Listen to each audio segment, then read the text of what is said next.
শ্বশুর আব্বা আমারে কইলো আমার শাশুড়ি তো টেনশনে একেবারে মৃত্যু যাত্রা পথযাত্রী। আমি কইলাম যাত্রা শুভ হোক। এক ভদ্র মহিলা আমারে কইলো আমার বাচ্চা নাকি 3 মাস যাবত হাঁটতাছে। আমি কইলাম হাই হাই ওরে আজকে নয়তো বহু দূর চলে গেছে। আমার বউ আমারে কইলো আমার তো খুব টেনশন হইতেছে যদি একটা কিছু হয়। আমি কইলাম একটা কিছু হওয়ার জন্যই তো আনছি। আমি তো আবার একটু চা লাগলো, তাই বউরে কইলাম তুমি থাকো আমি বাসা থেকে আসতেছি। বউ কইলো আগে তোমার শালি আসুক তারপরে যাও। আমি কইলাম তাইলে বাসা দিয়ে লাভ কি। আমার বন্ধু আমারে কইলো আমার শ্বশুর শাশুড়ি খুবই খারাপ, মাসে 2-3 বার যাওয়া আসা করে। আমি কইলাম আমার শ্বশুর শাশুড়ি খুবই ভালো, সেই যে 5-6 মাস আগে আইছে আর যায় নাই। আমি আমার শ্বশুর শাশুড়ি কইলাম আপনারা বাড়ি যাবেন কবে? তারা কইলো নাতি নাত করে মুখ না দেখে যাবো না। আমি কইলাম দাঁড়ান 2-3 দিনের মধ্যে ব্যবস্থা একটা নিতাছি।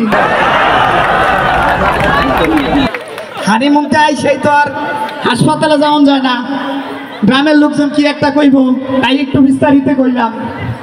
হাসপাতালে যাওয়ার সাথে সাথেই ডাক্তার রে দেখে বুকটা ধিপ ধিপ ধিপ ধিপ করে উঠলো। আরে মাইয়া ডাক্তার যে। ডাক্তাররা পায় আমারে কইলো আপনার বউয়ের বাচ্চা হইতে তো দেরি হইব। আমি কইলাম এত ডাক্তার থাকতে দেরি হইব কে? প্রয়োজন করে আরো 2-3 জনে মিল্লা চেষ্টা করে। আমি আল্লাহর কাছে দোয়া করতে লাগলাম, আল্লাহ আমার বাচ্চাটা দেখতে যেন আমার মতোই হয়, কারণ দুষ্ট প্রতিবেশী তো অভাব নাই। সিস্টারাই আমারে কইলো আপনার তো একটা ছেলে সন্তান হইছে। আমি কইলাম এত চেষ্টার পরে একটা সন্তান, দাঁড়ান খবরটা বরে দিয়ে আসি। সিস্টার আপা আমার বাচ্চাটা খুলে দিল। আমি তো দেখে অবাক, এতদিন পরে হইলো তাও এত ছোট, এই তো লিক হয়ে গেছে, পাল্টাই দেন পাল্টাই দেন।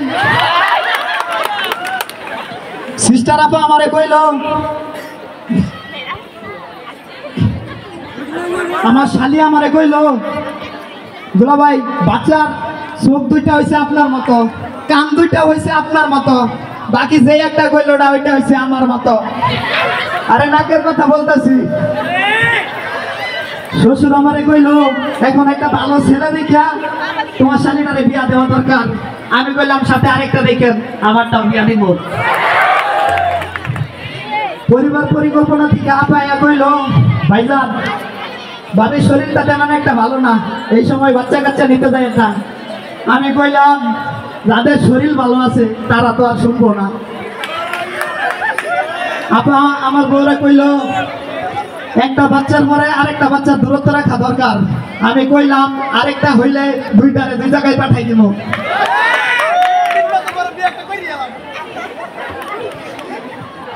আপা আমার বউরে কইলো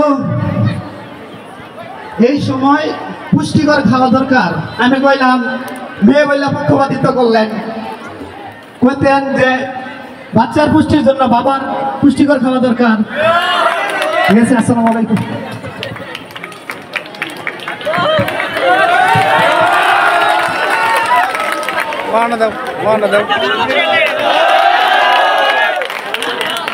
কেমন লাগলো দর্শকবৃন্দ? সবাই রাকিবের জন্য একটা জোরে হাততালি হবে না? ধন্যবাদ রাকিবকে চমৎকার একটি কৌতুক পরিবেশন করার জন্য। এখন তো বসন্তকাল, তাই না?